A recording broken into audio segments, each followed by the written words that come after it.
Comment ça va? J'espère que tout le monde va bien, Baruch Hashem. Bon, petite absence de 10 jours. Baruch Hashem, j'ai une fille. Donc voilà, merci pour Mazal Tov. Que ça amène que du bien dans le peuple juif, si Dieu veut. On va étudier aujourd'hui. Euh, on sait qu'on sommes à quelques jours de Matan Torah, la fête de Shavuot. On sait que la fête de Shavuot est très particulière. Pourquoi? Parce que déjà, de un, il faut comprendre que cette fête de Shavuot, c'est pas juste une fête qu'on fête parce que l'ambiance est sympathique. On vient, on écoute les 10 commandements, un peu de fromage, un peu de bonbons. La fête de Shavuot, c'est une fête qui est très importante car c'est l'importance de recevoir Matan Torah. Alors, on pourrait se dire que bon, Matan Torah, on l'a reçu il y a des milliers d'années, et qu'est-ce qu'à moi? C'est censé me parler à nouveau cette année, lundi matin, écouter les 10 commandements. En vérité, on sait que le rabbi nous explique que l'importance de la Torah de nos jours aujourd'hui, c'est qu'en vérité, quand on dit dans les brachot le matin, on dit que Asher Bachabanu, c'est que Dieu nous a choisis, Hachem nous a choisis de tous les autres peuples. Dieu nous a donné la Torah.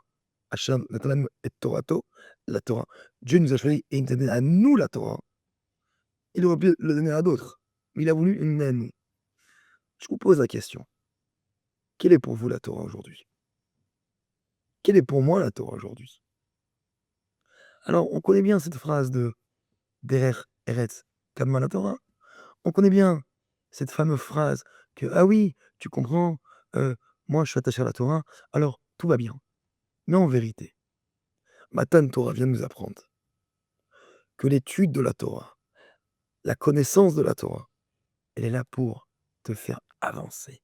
D'ailleurs, la preuve, on fait 49 jours de Sfirat HaOmer, où dans ces jours-là, on compte chaque jour pour se préparer, pour travailler sur nos caractères de Midot, pour recevoir la Torah à nouveau avec amour, avec joie. Besimcha betuv levav, qu'on reçoit la Torah avec joie et avec amour. Maintenant, il y en a qui ont la Torah et que bon, il la pratique. Ils étudient tous les jours, c'est sympathique, c'est une bonne ambiance d'étudier 3 heures par jour, c'est sympa. Il y en a pour eux que c'est très facile. Mais ce qui est dur, c'est de vivre la Torah chaque jour. On connaît beaucoup de gens qui vivent la Torah. Mais est-ce qu'ils vivent la Torah chaque jour? Est-ce qu'ils vivent la Bâtisse Israël avec? Est-ce qu'ils vivent l'importance de ce qu'ils étudient aujourd'hui? Est-ce qu'ils vont le vivre vraiment ou ce time ils étudient parce que c'est sympathique? Là qu'apprennent la Gemara, la Chassidut, des Mamarim, de la Halacha, c'est magnifique et ça nous donne des forces. Mais quand arrive Matan Torah, c'est pour nous apprendre que chaque année à nouveau, Dieu il te donne la Torah à nouveau, encore une fois, pour attacher le monde spirituel avec le monde matériel, de rattacher le Gashmi avec le Ruchni, le spirituel, le matériel. Quand un juif il s'assoit et qu'il lit la Torah et qu'il est attaché avec le spirituel, s'il ne décide pas de sortir dehors et d'aller voir un juif qui est loin de tout, lui dire tiens, viens goûter un mot de Torah, viens goûter un morceau de gâteau de fromage et en même temps, on va étudier un peu de Torah.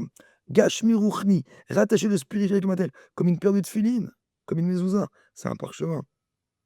Avant Matan Torah, comme on dit, Yaakov mettait les tefilines, un morceau de bois, il le mettait à la poubelle. Il y a pas de spirituel dans la chose. Et vous, il y a Matan Torah, Akadosh Baruch Hu, il a décidé, voilà. Maintenant, je vous donne la Torah, et chaque chose que vous avez autour de vous, eh ben, ça devient ensemble, unis. Et ça, c'est cette force qu'on doit avoir à la préparation de Matan Torah. Que la Torah n'est pas juste là pour nous donner une image. Regarde cette personne, il a beaucoup de livres chez lui à la maison, et il étudie tous les jours. Parfait, j'adore.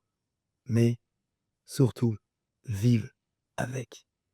Vivre avec veut dire d'aller enseigner aux autres, d'aller partager aux autres. Il y a des fois des gens que ils vont étudier quelque chose, limite, ils vont pas vouloir partager. Ils veulent le garder pour eux-mêmes.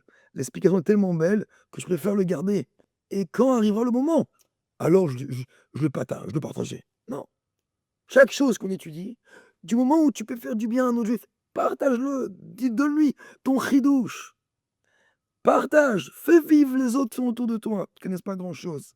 Ça, c'est Matan Torah. Que Dieu fasse, que Bezrat Hashem, que le Matan Torah qu'on va recevoir, si Dieu veut, cette année, que ça soit le Matan Torah avec la Géoula, avec le troisième e Beth Amikdash. Des bonnes nouvelles à tous.